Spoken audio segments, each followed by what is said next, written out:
राधे राधे दोस्तों आज मैं चातुर्मास विधान की बात करूंगी। चातुर्मास विधान कब से चालू होता है? चातुर्मास विधान देव शनि एकादशी से चालू हो जाता है।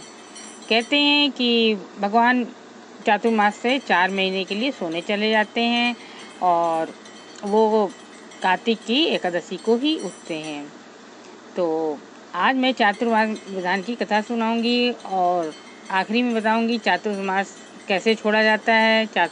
बहुत से लोग 4 महीने के लिए बहुत सी चीज़ें छोड़ते हैं। सबसे पहले क्या छोड़ी जाती है वो मैं आपको आखिरी में बताऊंगी। चलते हैं चातुर्मास विधान की कथा सुनाने। इसके पहले आप यदि मेरा यूट्यूब चैनल अभी तक सब्सक्राइब नहीं किया है तो मेरे चैनल को सब्सक्राइब कीजिए। बगल में बेल आइकन उसको पुश कीजिए जिससे मेरी नई नई वीडियो की नोटिफिकेशन आपको सबसे पहले मिलती रहे। आपको ये कथा अच्छी लगे तो ज़्यादा से ज़्यादा शेयर कीजिएगा। चलते हैं चातुर्मास के विधान की कथा सुनने। कुंती पुत्र अर्जुन बोले, हे मधुसूदन, विष्णु भगवान का शयन व्रत किस प्रकार किया जाता है सो सब कृपा पूर्वक कहिए। श्री कृष्ण बोले, हे अर्जुन, अब मैं तुम्हें विष्णु के शयन का व्रत विस्तार से कहता हूँ। इसे ध्यान पूर्वक स्मरण करो। जब सूर्य नारायण कर्क राशि में स्थित हो तब भगवान विष्णु शयन करते हैं। जब सूर्य नारायण तुला राशि में आते हैं तब भगवान उठते हैं। लौन अधिक माह के आने पर भी विधि इसी प्रकार रहती है। इस विधि से अन्य देवताओं को शयन न कराना चाहिए। आषाढ़ मास के शुक्ल पक्ष की एकादशी का विधि पूर्वक व्रत करना चाहिए। उस दिन विष्णु भगवान की प्रतिमा बनानी चाहिए और चातुर्मास व्रत नियम से करना चाहिए। सबसे प्रथम उस प्रतिमा को स्नान कराना चाहिए। फिर सफेद वस्त्रों को धारण कराकर तकियादार सैया पर शयन कराना चाहिए। उनका धूप दीप और नवादित से पूजन कराना चाहिए। भगवान का पूजन शास्त्र ज्ञाता ब्राह्मणों के द्वारा कराना चाहिए। तत्पश्चात भगवान विष्णु की इस प्रकार स्तुति करनी चाहिए। हे भगवान, मैंने आपको शयन कराया है। आपके शयन से संपूर्ण विश्व सो जाता है। इस तरह विष्णु भगवान के सामने हाथ जोड़कर प्रार्थना करनी चाहिए। हे भगवान, आप जब 4 मास तक शयन करें तब तक मेरे इस चातुर्मास का व्रत को निरंतर रखें। इस प्रकार विष्णु भगवान की स्तुति करके शुद्ध भाव से मनुष्य को दातून आदि के नियम को ग्रहण करना चाहिए। विष्णु भगवान के व्रत को शुरू करने के 5 काल वर्णन किए हैं। देवशनि एकादशी से लेकर देवोत्थानी एकादशी तक चातुर्मास व्रत को करना चाहिए। द्वादशी, पूर्णमासी, अष्टमी या संक्रांति को व्रत प्रारंभ करना चाहिए। कार्तिक मास के शुक्ल पक्ष की द्वादशी को समाप्त कर देना चाहिए। इसके व्रत से समस्त पाप नष्ट हो जाते हैं। जो मनुष्य इस व्रत को प्रति वर्ष करते हैं वह सूर्य के समान देदीप्यमान विमान पर बैठकर विष्णु लोक को जाते हैं। हे राजन, अब आप इसमें दान का पृथक पृथक फल सुने। जो मनुष्य देव मंदिरों में रंगीन बेल बूटे बनाता है उसे 7 जन्म तक ब्राह्मण की योनि मिलती है। जो मनुष्य चातुर्मास के दिन में विष्णु भगवान को दही, दूध, घी, शहद और मिश्री आदि पंचामृत के द्वारा स्नान कराता है वह वैभवशाली होकर सुख भोगता है। जो मनुष्य श्रद्धापूर्वक भूमि, स्वर्ण, दक्षिणा आदि ब्राह्मणों को दान स्वरूप देता है वह स्वर्ग में जाकर इंद्र के समान सुख भोगता है। जो मनुष्य भगवान की स्वर्ण प्रतिमा बनाकर धूप, दीप, पुष्प, नैवेद्य आदि से पूजा करता है वह इंद्रलोक में जाकर अच्छा सुख भोगता है। जो मनुष्य चातुर्मास के अंदर नित्य भगवान को तुलसी जी अर्पित करता है वह स्वर्ण के विमान पर बैठकर विष्णु लोक को जाता है। जो मनुष्य विष्णु भगवान की धूप दीप से पूजा करता है उनको अनंत धन मिलता है। जो मनुष्य इस एकादशी से कार्तिक के महीने तक विष्णु की पूजा करते हैं उनको विष्णु लोक की प्राप्ति होती है। इस चातुर्मास व्रत में जो मनुष्य संध्या के समय देवताओं और ब्राह्मणों को दीप दान करते हैं तथा ब्राह्मणों को सोने के पात्र में वस्त्र दान देते हैं वे विष्णु लोक को जाते हैं। जो मनुष्य भक्ति पूर्वक भगवान का चरणामृत लेते हैं वे इस प्रकार के आवागमन के चक्र से छूट जाते हैं। जो विष्णु मंदिर में नित्य प्रति 108 बार गायत्री मंत्र का जप करते हैं वे पापों से में लिप्त नहीं होते। जो मनुष्य पुराण तथा धर्मशास्त्र को सुनते हैं और वेद पाठी ब्राह्मण को वस्त्रों का दान करते हैं वे दानी, धनी, ज्ञानी और यशस्वी होते हैं। जो मनुष्य भगवान या शिव जी को स्मरण करते हैं, अंत में उनकी प्रतिमा दान करते हैं, वे पापों से रहित होकर गुणवान बनते हैं। जो मनुष्य सूर्य नारायण को अर्घ्य देते हैं और समाप्ति में गौदान करते हैं, वे निरोगिता, दीर्घायु, कीर्ति, धन और बल पाते हैं। चातुर्मास में जो मनुष्य गायत्री मंत्र द्वारा तिल से होम करते हैं और चातुर्मास समाप्त हो जाने पर तिल का दान करते हैं, उनके समस्त पाप नष्ट हो जाते हैं और निरोग शरीर मिलता है तथा अच्छी संस्कारशील संतान उत्पन्न होती है।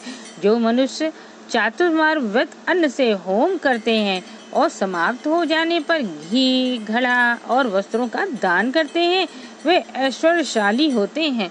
जो मनुष्य तुलसी जी को धारण करते हैं तथा अंत में विष्णु भगवान के निमित्त ब्राह्मणों को दान देते हैं, वे विष्णु लोक को जाते हैं।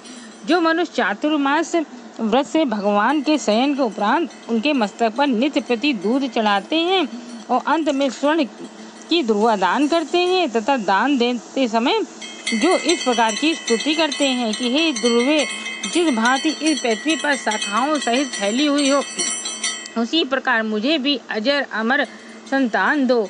ऐसा करने वाले मनुष्य के सब पाप नष्ट हो जाते हैं और अंत में स्वर्ग को जाते हैं। जो शिव जी या विष्णु भगवान का गान करते हैं, उन्हें रात्रि जागरण का फल मिलता है।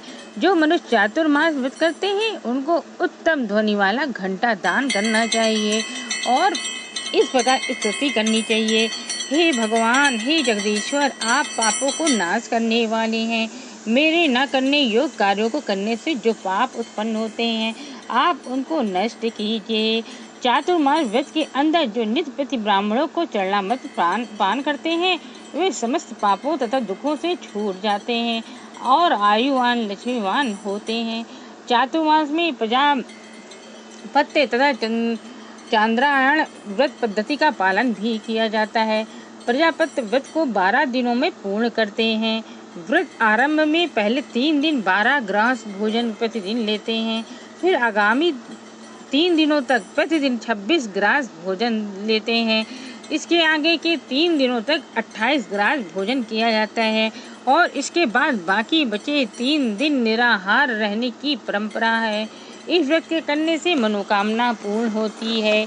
व्रत करने वाला साधक प्रजापत्य व्रत करते हुए चातुर्मास के हेतु उपयुक्त सभी धार्मिक कृत्य कैसे पूजन, जप, तप, दान, शास्त्रों का पठन पाठन तथा कीर्तन आदि करता रहे। हे अर्जुन, इसी प्रकार चंद्रायण व्रत भी किया जाता है। अब इस व्रत की विधि सुनो। ये व्रत पूरे माह किया जाता है। पापों को निवृत्ति के लिए किए जाने वाला ये व्रत बढ़ता घटता रहता है। इसमें अमावस्या का 1 ग्रास, प्रतिपदा को 2 ग्रास, द्वितीया को 3 ग्रास भोजन लेते समय पूर्णिमा के पूर्व 14 ग्रास और पूर्णिमा को 15 ग्रास भोजन लेना चाहिए। फिर पूर्णिमा के बाद 14, 13, 12, 11 ग्रास इस क्रम में भोजन लेते हुए भोजन की मात्रा प्रतिदिन घटानी चाहिए। हे अर्जुन, भगवान श्री कृष्ण ने कहा, जो प्राजापत्य और चांद्रायण व्रत करते हैं, उन्हें इस लोक में धन संपत्ति, शारीरिक निरोगता तथा ईश्वर की कृपा प्राप्त होती है। इसमें कांसे का पात्र और वस्त्र दान का शास्त्रीय व्यवस्था है। चातुर्मास के समापन पर दक्षिणा से सुपात्र ब्राह्मणों को संतुष्ट करने का विधान है।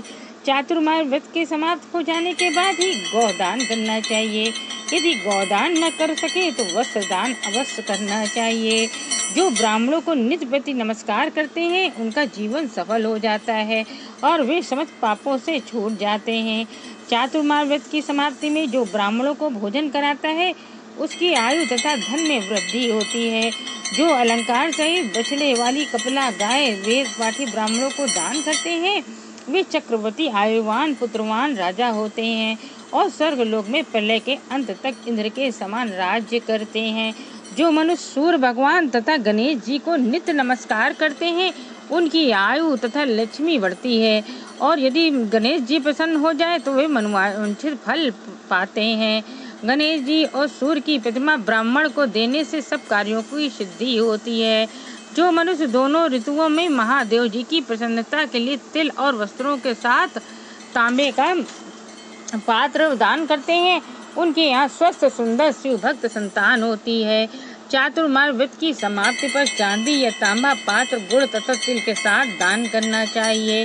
जो मनुष्य विष्णु भगवान के शयन करने के उपरांत यथाशक्ति वस्त्र और तिल के साथ स्वर्ण दान करते हैं उनके समस्त पाप नष्ट हो जाते हैं और वे इस लोक में भोग तथा परलोक में मोक्ष प्राप्त करते हैं। चातुर्मास व्रत के समाप्त होने पर जो सैया दान करते हैं उनको अच्छा सुख मिलता है और वे कुबेर के समान धनवान होते हैं। वर्षा ऋतु में जो गोपी चंदन लेते हैं उन पर भगवान प्रसन्न होते हैं। चातुर्मास में एक बार भोजन करने वाला, भूखे को अन्न देने वाला, भूमि पर सर करने वाला अभिष्ट को प्राप्त करता है। इंद्रिय निग्रह कर चातुर्मास व्रत का अनंत फल प्राप्त किया जाता है। श्रावण में शाक, भादों में दही, आश्विन में दूध और कार्तिक में दाल का त्याग करने वाले निरोगी होते हैं। चातुर्मास व्रत का पालन करने पर उद्यापन किया जाए। जब भगवान को सैया त्यागने का अनुरोध करें तब विशेष पूजन करना चाहिए। इस अवसर पर निर्भिमानी विद्वान ब्राह्मण को अपनी क्षमता के अनुसार दान दक्षिणा देकर संतुष्ट करना चाहिए। हे पांडुनंदन, देवशयनी एकादशी और चातुर्मास का महात्म्य पुण्य फलदायी है। इसमें मानसिक रोगों की शांति और भगवान विष्णु के प्रति निष्ठा बढ़ती है। चातुर्मास भगवान विष्णु की कृपा प्राप्त करने के लिए लगभग 4 माह तक किया जाने वाला व्रत है। इस व्रत को देवशयनी से दोत्थान एकादशियों से जोड़ने से प्रभु के प्रति अपना अनुराग दृढ़ होता है। चातुर्मास चौमासे में जब भगवान श्री हरि विष्णु शयन करते हैं उस समय कोई भी मांगलिक कार्य नहीं किए जाते हैं। मांगलिक कार्यों को आरंभ दोत्थानी एकादशी से पुनः प्राप्त करते हैं। ये थी चातुर्मास का क्या विधान है उसकी कथा। अब मैं आपको बताती हूँ चातुर्मास बहुत से लोग छोड़ते हैं। कैसे छोड़ा जाता है चातुर्मास? चातुर्मास धान पान से छोड़ा जाता है। धान पान मतलब चावल और पान की सभी चीज़ें, इन चीज़ों से ये 4 महीने तक आप नहीं खा सकते। 4 महीने बाद जब आप नहीं खाएंगे उसके बाद जब एकादशी आएगी, दोत्थानी एकादशी या तो कार्तिक पूर्णिमा के दिन, तो आप 4 महीने के 4 किलो कम से कम 4 किलो चावल और 1 किलो एक्स्ट्रा चावल दिए जाते हैं। 5 किलो चावल और धान पान का सारा सामान दिया जाता है 4 महीने के हिसाब से।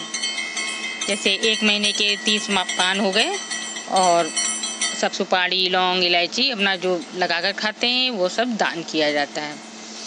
ये होता है मतलब चातुर्मास छोड़ने का। इसके बाद क्या छोड़ा जाता है, अगले साल क्या छोड़ेंगे, इसकी मैं आपको वीडियो पूरी बनाऊंगी, तब आप उसको देखिएगा। ये मैंने पहले साल का ही बता दिया, पहली बार क्या छोड़ा जाता है।